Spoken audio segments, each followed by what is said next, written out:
الحمدللہ رب العالمین والصلاة والسلام علی سید الانبیاء والمرسلین وعلی آلہ واصحابہ اجمعین اما بعد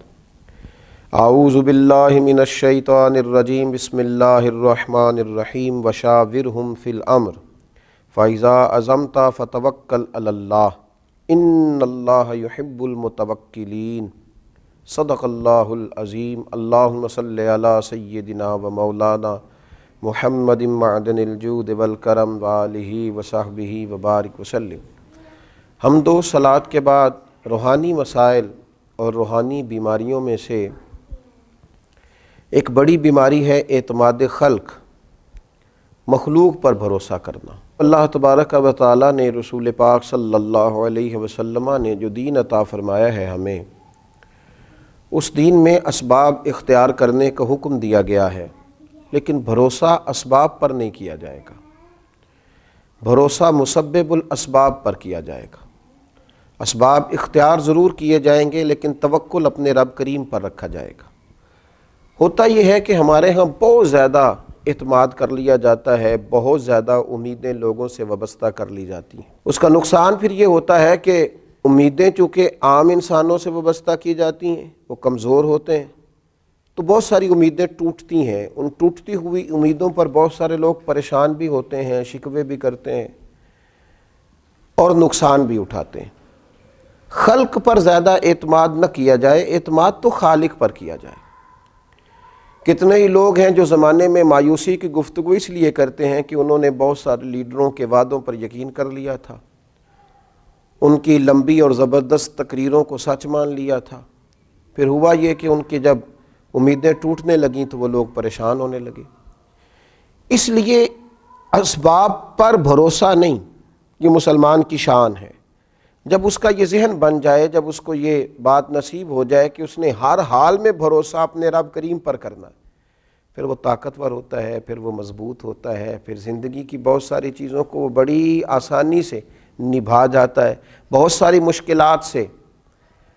وہ بڑے سکون کے ساتھ گزر جاتا ہے۔ اگر اللہ تعالیٰ پر بھروسہ ہو تو دشوار گزار گھاٹیوں پر بھی انسان وجد اور سرور کے ساتھ وقت طے کر جاتا ہے۔ قرآن مجید میں سورہ آل عمران میں اللہ تبارک و تعالیٰ نے نبی پاک علیہ السلام سے فرمایا وَشَاوِرْهُمْ فِي الْأَمْرِ، اور کاموں میں ان سے مشورہ لو، فَإِذَا عَزَمْتَ فَتَوَكَّلْ عَلَى اللَّهِ، لیکن جب پختہ ارادہ کر لو پھر اللہ پر بھروسہ کرو، پھر اپنے رب کریم پر اعتماد کرو۔ جب تمہارا ارادہ پختہ ہو جائے، مشورہ ضرور کریں صحابہ سے، لیکن جب ارادہ کر لیں پھر اللہ پر بھروسہ کریں، اس لیے کہ ان اللہ یحب المتوکلین۔ سبحان اللہ، فرمایا بے شک اللہ توکل کرنے والوں سے پیار کرتا ہے۔ یہ اللہ پر بھروسہ کرنے والے اللہ کے پیارے ہیں، اللہ ان سے محبت کرتا ہے۔ اللہ تبارک و تعالی ان لوگوں کو چاہتا ہے جو اللہ پر بھروسہ کرتے ہیں۔ انہوں نے اپنی ساری چاہتوں کا کیا خوبصورت مثال ہے سیدنا ابراہیم خلیل اللہ کی، آگ میں پھینکا جا رہا ہے، اتنے بڑے مجمع میں دور دور تک اپنا دوست کوئی دکھائی نہیں دے رہا، کوئی نہیں ہے اپنائیت کا اظہار کرنے والا، ہمدردی کا اظہار کرنے والا۔ منجنیق میں ڈالا جا رہا ہے، میلوں پھیلی ہوئی آگ میں پھینکا جائے گا، فرشتہ حاضر ہوا ہے، عرض کرتا ہے میری ہوا پہ ذمہ داری ہے، اگر آپ حکم کریں تو ہوا نہ چلا دوں، اڑا نہ دوں اس آگ کو، فرمائیے۔ حضرت ابراہیم فرمانے لگے میری تجھ سے کوئی حاجت نہیں۔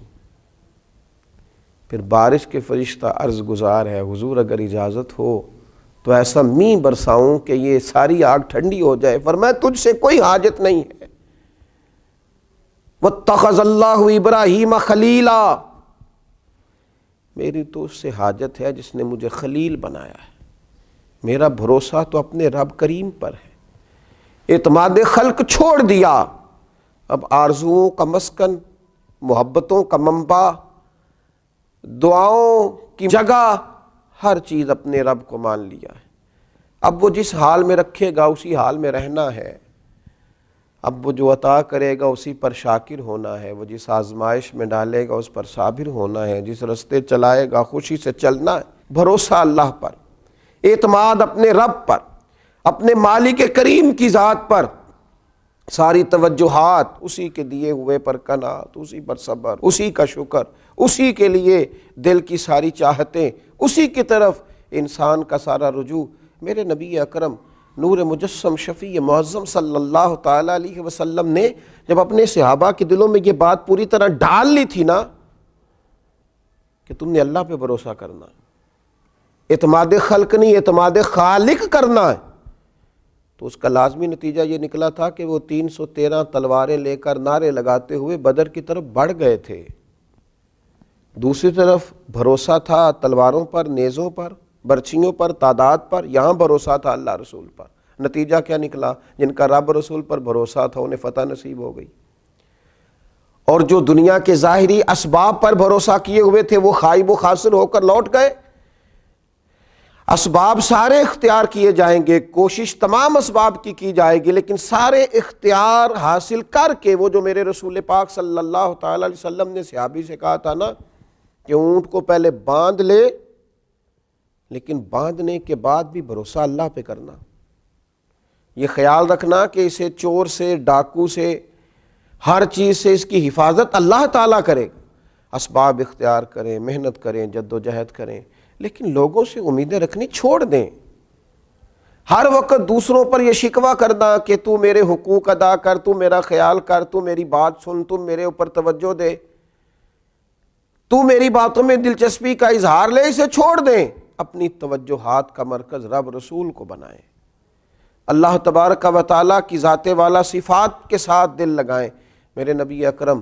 صلی اللہ تعالیٰ علیہ وسلم نے فرمایا جو شخص اللہ پر بھروسہ کرتا ہے اور اسی کا ہو کے رہتا ہے، بھروسہ کرتا ہے اور رب ہی کا ہو کے رہتا ہے، فرمایا رب تعالیٰ اس کے ہر کام میں کفایت کرتا ہے اور اسے وہاں سے رزق دیتا ہے جہاں سے اس کا گمان بھی نہیں ہوتا۔ اور حضور فرماتے ہیں جو دنیا پر توکل کرے اور اسی کا ہو کے رہ جائے، پھر اللہ بھی اسے دنیا کے حوالے کر دیتا ہے، وہ دنیا ہی کا اسے کر دیتا ہے اللہ تعالیٰ، وہ دنیا ہی کا ہو جاتا ہے۔ جب اس نے اعتماد ہی مخلوق پہ کیا ہے، جب اس نے اعتماد ہی خلق پر کیا ہے، جب اس نے سارا کچھ بنا ہی لوگوں کو لیا ہے، جب اس نے اپنے تعلقات کو ہی سب کچھ سمجھا ہے، تو پھر اللہ تعالیٰ اسے دنیا کے سپرد کر دیتا ہے، اپنی ساری دعاؤں کو، اپنی ساری التجاؤں کو، اپنی ساری محبتوں کو، اپنی ساری دلچسپیوں کو، اپنے الفتوں کے سارے رنگوں کو اللہ رسول کی طرف موڑ دیں،